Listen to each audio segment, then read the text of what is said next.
Bismillahirrahmanirrahim.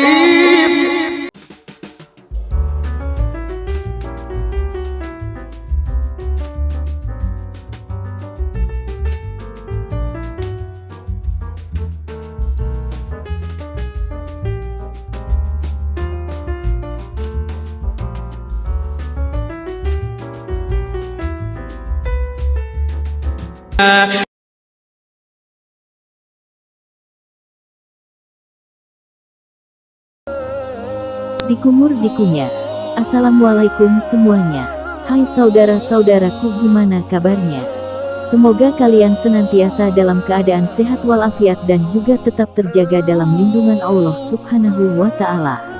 Mas saya yang baik, ganteng dan menawan, siapa lagi kalau bukan Rafli Hidayat. Habib merupakan gelar bangsawan Timur Tengah yang menjadi kerabat Nabi Muhammad SAW. Mereka sangat dihormati dan dijadikan panutan oleh banyak orang. Nah, kira-kira siapa saja Habib paling berpengaruh di Indonesia?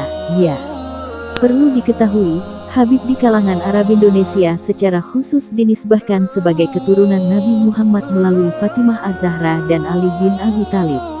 Kemudian, Habib yang datang ke Indonesia mayoritas adalah keturunan Husain bin Ali bin Abi Thalib bin Abdul Muthalib dan Fatimah binti Nabi Muhammad bin Abdullah bin Abdul Muthalib.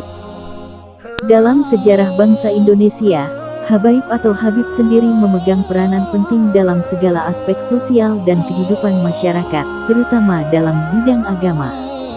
Sejak zaman penjajahan hingga saat ini, Habib bersama para kiai dan ulama Nusantara lainnya selalu menjadi ujung tombak terdepan dalam memperjuangkan dakwah di jalan Allah Subhanahu wa Ta'ala.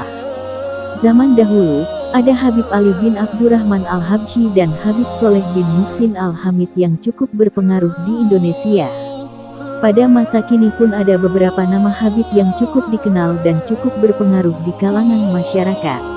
Berikut merupakan Habib yang paling berpengaruh di Indonesia pada masa kini.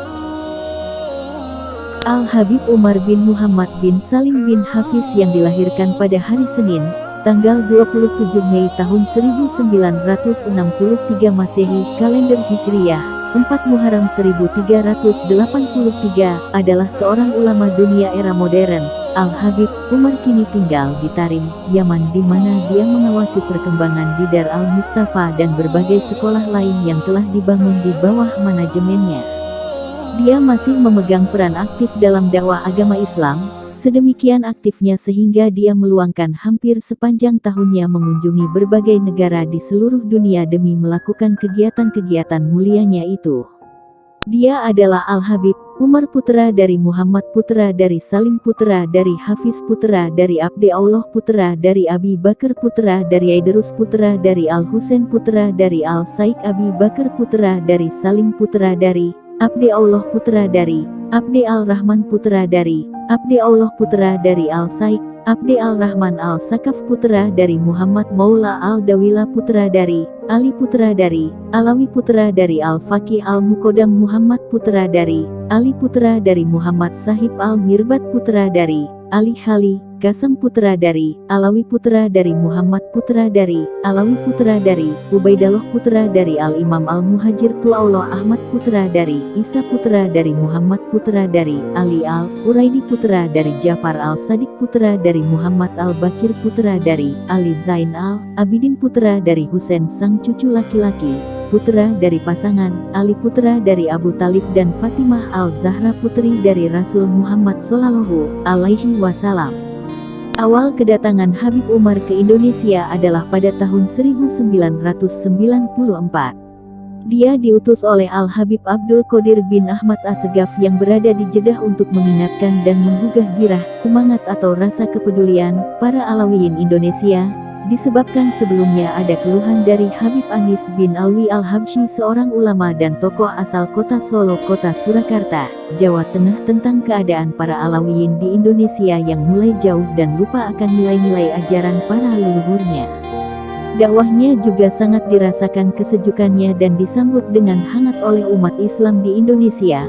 Masyarakat menyambutnya dengan sangat antusias dan hangat. mengingat bahwa kakeknya yang kedua, Al-Habib Hafiz bin Abdullah bin Syekh Abu Bakar bin Salim, berasal dari Kabupaten Bondowoso, Jawa Timur, Indonesia. Dakwahnya yang sangat indah dan sejuk itu yang bersumber dan sang kakek Nabi Muhammad SAW, sangatlah diterima oleh berbagai kalangan, baik pemerintah maupun rakyat, kaya ataupun miskin, tua ataupun muda. Di Indonesia Al-Habib Umar sudah beberapa kali membuat kerjasama dengan pihak bahkan pemerintah Indonesia. Dalam hal ini Ditjen Kelembagaan Keagamaan Kementerian Agama Indonesia meminta pembuatan kerjasama dengan Al-Habib Umar dan Dar Al-Mustafa untuk pengiriman sumber daya manusia yang berkualitas, khususnya para kiai pimpinan pondok pesantren untuk mengikuti program pesantren kilat selama 3 bulan di bawah bimbingan langsung Al-Habib Umar.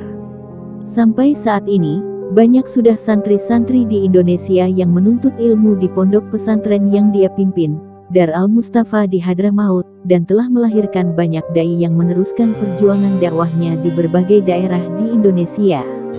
Pada tahun 2019, Habib Umar melakukan kunjungan kembali di Indonesia, tepatnya di kota Palangkaraya. Acara ini dihadiri berbagai habib di seluruh dunia dan dihadiri 50.000 jamaah. Habib Umar dan para habib lainnya diundang Gubernur Kalteng, Sugianto Sabran untuk menghadiri acara Tablik Akbar September tahun 2019. Pada tanggal 22 Februari sampai dengan tanggal 2 Maret tahun 2003, 26 sampai 29 Zulhijjah 1423 H di Dar Al-Mustafa, Tarim dia merintis upaya persatuan dalam aktivitas dakwah, dengan mengadakan multaka ulama atau simposium yang dalam pertemuan itu dihadiri oleh berbagai ulama dari belahan dunia, dan kemudian berlanjut pada pertemuan berikutnya di berbagai penjuru dunia dalam skala lokal maupun internasional. Habib Umar termasuk sebagai salah seorang penandatangan dari 2 dokumen internasional yang berpengaruh, yaitu Risalah Aman pada tahun 2005, pada urutan tanda tangan nomor 549, dan A Commonwealth Bahasa Inggris, A Commonwealth Between Us and You pada tahun 2007 dalam urutan tanda tangan nomor 42, yang keduanya ditandatangani oleh tokoh-tokoh muslim dunia, termasuk diantaranya beberapa pemimpin muslim Indonesia. Di Indonesia, Habib Umar mendeklarasi berdirinya Majelis Al-Muwasalah Baina Ulama Al-Muslimin atau Forum Silaturahmi Antar Ulama pada tahun 1327 H. 2007 M. Tahun 2009, New York Times menampilkan Al-Habib Umar dan Darul Mustafa dalam salah satu pemberitaannya. Al-Habib Umar bin Hafiz termasuk salah satu dari 50 urutan teratas dari The Muslim 500, The World's 500 Most Influential Muslims Bahasa Inggris, The 500 Most Influential Muslims, yang diterbitkan oleh Center for Muslim Christian Understanding, Georgetown University Bahasa Inggris, Georgetown University Amerika Serikat, yang dipimpin oleh sarjana studi Islam ternama John Esposito, Bahasa Inggris, John Esposito. Al-Habib Umar juga merupakan ulama yang produktif dalam menulis, di antara kitab karangan ia adalah Isaf et-Talibi, Rida al-Halakbi Bayan Makarimal Akhlak, Taujihat et-Tulab, Syarah Menzumah Sanat al-Ulwi, As-Sakirah al-Musyarafah Fikih, Diaulami Bizikri Maulid an-Nabi Asy Syafi, Maulid Nabi Muhammad SAW, Hulukuna, Khulasoh Madat an-Nabawi, Zikir, Syarobu al-Tohurfi Dikri Siratu Badril Budur, Taujihat Nabawiyah, Nur Aliman Akidah, Al-Mukhtar Sifa Al-Sakin, Al-Wasatiyah, Mamlakatul Ka'apwa Al-Adha, Mukhtar Ahadits Hadith, Durul Asas Nahu, Sakafatul Khatib Panduan Khutbah, Kitab Maulid Ad-Diyah, Al-Lami, merupakan karya Al-Habib Umar paling monumental yang berisi syair pujian terhadap Rasulullah SAW. Umat Islam Indonesia telah banyak mengenal dan membaca karya ini, yang juga mengenalnya dengan Maulid Al-Habib Umar. Sejarah Maulid Ad-Diyah Ulami. Maulid Ad-Diyah Ulami, cahaya yang terang benderang. Kitab yang disusun oleh Al-Musnid Al-Habib Umar bin Muhammad Al-Hafiz ini merupakan kitab Maulid Mutakhir.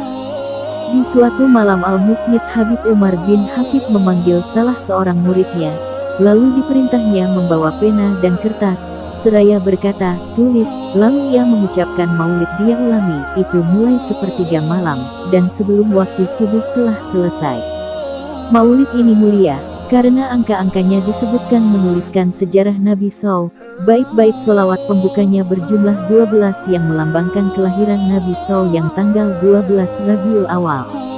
Alinea pertamanya dipadu dari 3 surat, yaitu surat Al-Fat, surat At-Taubah dan surat Al-Ahzab. 3 surat ini melambangkan kelahiran Nabi SAW adalah pada bulan 3, yaitu Rabiul Awal.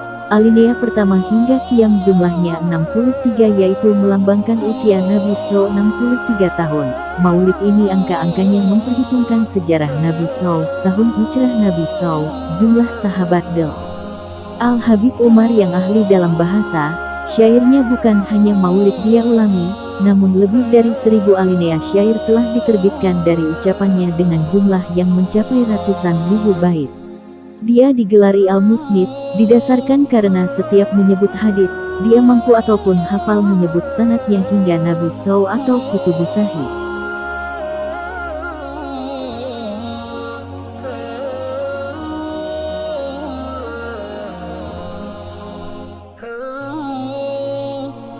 Saya kira cukup sekian untuk video kali ini.